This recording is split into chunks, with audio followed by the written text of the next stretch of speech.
Crab cycle ही एक aerobic रेस्पिरेशनची दुसरी step आहे। बघा ही मेटाबॉलिक रिॲक्शन आहे।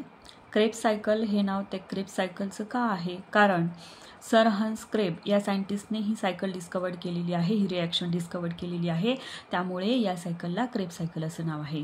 नेक्स्ट त्याच सायकलचं त्याच रिॲक्शनचं ट्रायकार्बोक्झिलिक ॲसिड हे एक नाव आहे, इन शॉर्ट TCA सायकल असं म्हणतात। आणि थर्ड नाव आहे सिट्रिक ॲसिड सायकल। आता बघा ट्रायकार्बोक्झिलिक ॲसिड सायकल हे असं नाव का आहे? कारण ह्या ज्या रिॲक्शनमध्ये पहिला जो कंपाऊंड तयार होतो सिट्रिक ॲसिड, हा पहिला कंपाऊंड तयार झाल्यामुळे सिट्रिक ॲसिड सायकल असं म्हणतात। आणि पहिल्या ह्या कंपाऊंडमध्ये सिट्रिक ॲसिडमध्ये त्याच्या केमिकल फॉर्म्युलामध्ये 3 COOH ग्रुप म्हणजे कार्बोक्झिलिक ग्रुप 3 असतात, त्यामुळे ट्रायकार्बोक्झिलिक ॲसिड सायकल असं सुद्धा ह्या सायकलचं नाव आहे। बघा या सायकलमध्ये कशा पद्धतीने ही रिॲक्शन आहे, तर या रिॲक्शनमध्ये एकूण जे स्टेप आहेत कशा पद्धतीने आहेत, ही जी सायकल आहे तर जे सेल ऑर्गनलीज जी आहे मायटोकॉन्ड्रिया सेल ऑर्गनलीज, या मायटोकॉन्ड्रिया सेल ऑर्गनलीजमध्ये ही सायकल होते। मायटोकॉन्ड्रियाच्या इनर मेम्ब्रेनच्या आतमध्ये जे फ्लुइड असतं त्या मॅट्रिक्समध्ये ही जी रिॲक्शन आहे ही होणार आहे। बघा ही सायकलची या रिॲक्शनची सुरुवात कशा पद्धतीने आहे, तर मॅट्रिक्समध्ये ॲसिटाइल कोएन्झाईम ए हा कंपाऊंड मॅट्रिक्समध्ये आल्याच्या नंतर त्या कंपाऊंडला मॅट्रिक्समध्ये ऑक्झॅलो ॲसिटिक ॲसिड नावाचा कंपाऊंड असतो, तो त्या कंपाऊंडला जॉईन होतो। दोन्हीचं कॉम्बिनेशनमधून पहिला जो कंपाऊंड आहे सिट्रिक ॲसिड हा तयार होतो। बघा ॲसिटाइल CoA हा कंपाऊंड 2 कार्बन कंटेनिंग कंपाऊंड आहे आणि ऑक्झॅलो ॲसिटिक ॲसिड हा 4 कार्बन कंटेनिंग कंपाऊंड आहे। दोन्ही जॉईन झाल्यामुळे 2 + 4 असे 6 कार्बन कंटेनिंग कंपाऊंड जो आहे सिट्रिक ॲसिड हा तयार होतो। तर हे जे कन्व्हर्जन आहे तर यासाठी सिट्रेट सिंथेज नावाचा एन्झाईम इथे काम करतो। नेक्स्ट बघा सिट्रिक ॲसिडच्या स्ट्रक्चरल चेंज होऊन आयसोसिट्रेट तयार होतो। सिट्रिक ॲसिड हा सुद्धा 6 कार्बन कंटेनिंग कंपाऊंड आहे आणि आयसोसिट्रेट हा सुद्धा 6 कार्बन कंटेनिंग कंपाऊंड आहे। इथे कार्बन जो आहे तर ती संख्या सेम आहे, फक्त सिट्रिक ॲसिड आणि आयसोसिट्रेट यांच्या स्ट्रक्चरमध्ये थोडासा बदल आहे। तर हे स्ट्रक्चरल चेंज जो आहे सिट्रिक ॲसिडमध्ये अकोनायटेज हा एन्झाईम इथे स्ट्रक्चरल चेंज सिट्रिक ॲसिडमध्ये करतो। नेक्स्ट बघा आयसोसिट्रेट जो आहे या आयसोसिट्रेटचं कन्व्हर्जन अल्फा किटोग्लुटॅरेटमध्ये होते। आयसोसिट्रेटचं कन्व्हर्जन अल्फा किटोग्लुटॅरेटमध्ये होण्यासाठी इथे आयसोसिट्रेटचं ऑक्सिडेशन होतं। ऑक्सिडेशन म्हणजे काय, तर आयसोसिट्रेटमधून 1 हायड्रोजन रिमूव्ह होतो। हायड्रोजन एखाद्या कंपाऊंडमधून रिमूव्ह झाला तर त्यावेळेला आपण त्याला ऑक्सिडेशन असं म्हणतो। तर हायड्रोजन रिमूव्ह झाल्याच्या नंतर तो हायड्रोजन इथे NAD जो आहे NAD त्या हायड्रोजनला ॲक्सेप्ट करून 1 इलेक्ट्रॉन अँड 1 हायड्रोजन ॲक्सेप्ट करून NAD हा NADH मध्ये कन्वर्ट होतो। आणि हे जे ऑक्सिडेशन रिडक्शन जे होताना परत आयसोसिट्रेटमधून 1 कार्बन सुद्धा रिमूव्ह होतो, जो की ऑक्सिजन बरोबर कंबाईन होऊन कार्बन डायऑक्साईडच्या फॉर्ममध्ये तिथून त्या रिॲक्शनमधून निघून जाणार।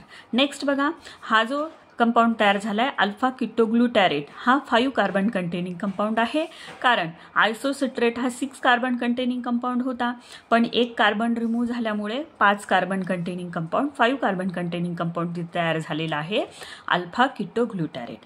नेक्स्ट बघा अल्फा किटोग्लुटॅरेटचं कन्व्हर्जन सक्सिनाइल कोएमध्ये होतं। तर अल्फा किटोग्लुटॅरेटचं कन्व्हर्जन सक्सिनाइल कोएमध्ये होताना इथे सुद्धा अल्फा किटोग्लुटॅरेटचं ऑक्सिडेशन होते। ऑक्सिडेशन बघा अल्फा किटोग्लुटॅरेटमधून 1 हायड्रोजन रिमूव्ह होतो आणि तो हायड्रोजन अँड इलेक्ट्रॉन कोण ॲक्सेप्ट करतं, NAD ॲक्सेप्ट करतं आणि NADH मध्ये कन्वर्ट होते।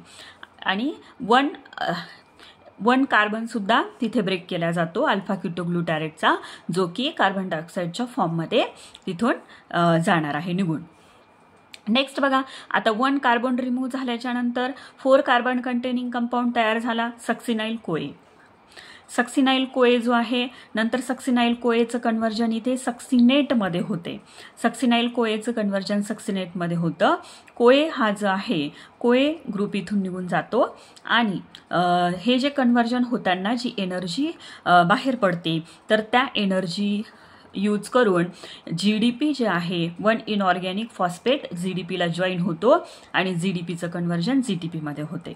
आता GTPचा फॉस्फेट नेक्स्ट हा ATPला दिला जातो, ADPला दिला जातो आणि ADPचं कन्व्हर्जन तिथे ATPमध्ये होते. म्हणून ह्या स्टेपमध्ये 1 ATP जे आहे इथं फॉर्म होतो, 1 ATP फॉर्म होतो.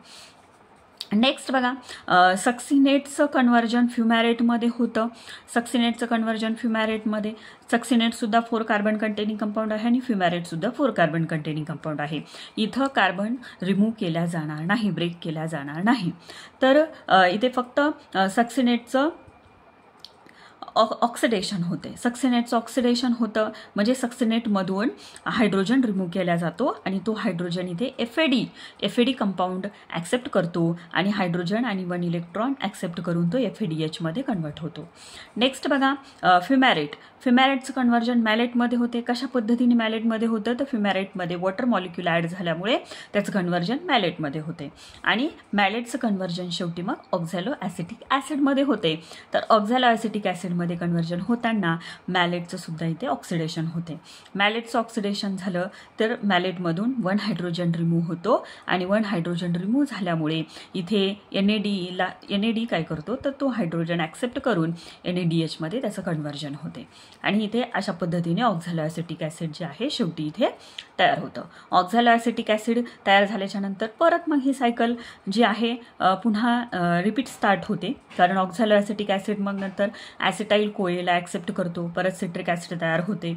अशा पद्धतीने ही क्रेब्स सायकल ही रिॲक्शन आहे. ही एक मेटाबॉलिक रिॲक्शन आहे. यामध्ये एनर्जी प्रोड्यूस होते जी की NADH FADHच्या फॉर्ममध्ये प्रोड्यूस होते आणि हे NADH FADH जे तयार झालेले आहेत शेवटी इलेक्ट्रॉन ट्रान्सपोर्ट चेनमध्ये ह्या NADH FADH पासून ATP तयार केलं जातं.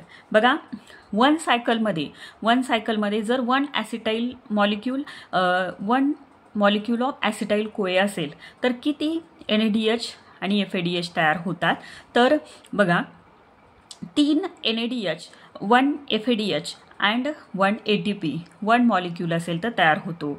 आणि इथे जे आहे ग्लायकोलायसिसच्या शेवटी आणि परत लिंक रिॲक्शन यामध्ये 2 मॉलिक्यूल ऑफ ॲसिटाईल कोएचे भेटतात. त्यामुळे मग 2 मॉलिक्यूल म्हटल्याच्या नंतर आपल्याला ओव्हरऑल NADH आणि FADH किती मिळतील, तर एकासाठी जर 3 मिळत असतील NADH तर 2 ॲसिटाईल कोए असतील तर तिथे आपल्याला 6 NADH मिळतात, 2 FADH मिळतात आणि 2 मॉलिक्यूल ऑफ ATP.